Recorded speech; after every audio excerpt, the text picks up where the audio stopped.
learners, we've been learning about whether IAL is a self-contained regime. So in the last video we've declared or we have come to the conclusion that IAL may not be considered to be a self-contained regime, and many arbitral tribunals have been referring to principles of international law, and the applicability of general international law is still there while interpreting IAA provisions. So many arbitral tribunals read the IAA provisions and derive the content of these provisions by looking at general international law. So we can safely conclude that IAL is not a self-contained regime. So there are references to other international instruments and general principles of international law. So that is something that exists, and empirically it has been studied by many scholars as well. But still there are some limitations for an arbitral tribunal to successfully invoke Article 31.3c, which in the previous video we have seen is the provision for the legal basis for applying the principle of systemic interpretation. So then what are these limitations? That is what we are going to discuss in this video.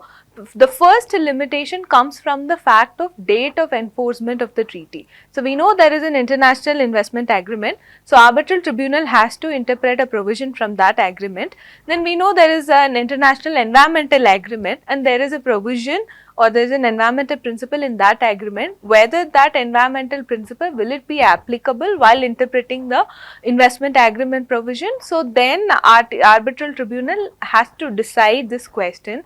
Let's say if the environmental agreement was signed after the bilateral investment treaty, then probably the arbitral tribunal can invoke it. If we look at Article 30 of Vienna Convention of Law of Treaties, there it provides that the latter treaty will prevail. So therefore, the environmental agreement may prevail over the ordinary meaning that comes out of the IAA provision. So that possibility is that the date of enforcement may sort of limit the discretion or the power of the arbitral tribunal to apply an environmental principle while deciding or while interpreting an investment agreement. So that is one sort of a limitation. The other limitation could be if you look at Article 31.3c itself, it comes with a condition. So it says Article 31.3c says that any other relevant international law as between the parties, as agreed between the parties. So now the second part, the latter part of Article 31.3c, how should it be interpreted? Now, especially what does parties mean in that particular line? So if we say what does parties, then obviously an environmental agreement would be signed by two or more countries, right? So that's an instrument that is signed by countries. But in case of an investment dispute, an investor is filing a case against a host state.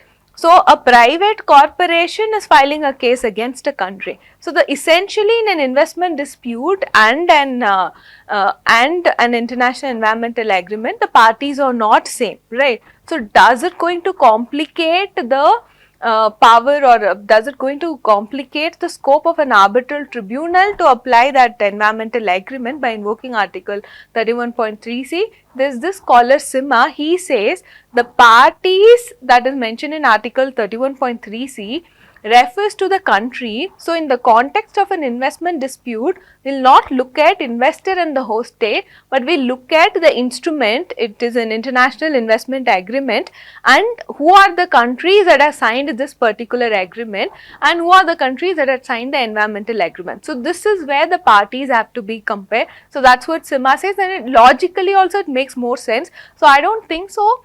The later part of Article 31.3c is not much of a bar on the power of arbitral tribunal to invoke Article 31.c and apply relevant environmental principle from an international environmental agreement. So that's my conclusion as well. But but these are the limitations that could come up while invoking Article 31.3c. The other limitation is, what if there is no environmental agreement on a particular topic, for example, tropical forest. So in that case, even then, if there's no international environmental agreement, or if there is some sort of discrepancy with regard to the date of enforcement. So technically the international environmental agreement did not come after the IAA was signed. Even in all these cases, if Article 31.3c is not able to be invoked to the full extent to integrate environmental principles in an investment dispute, still the arbitral tribunal has the scope to refer to general principle of international law and could still give weightage to an environmental principle at the time of deciding an investment dispute where an environmental regulatory measure is challenged by the investor. So with this, we will conclude our discussion on whether IIL is a self-contained regime. So in the next week, we will discuss about, in the next topic, we will discuss about another interesting way to integrate environmental concerns in investment law, and that is plea of necessity. So I'll meet you with the content on the topic of plea of necessity and how the same is applied in the context of investment disputes. Thank you.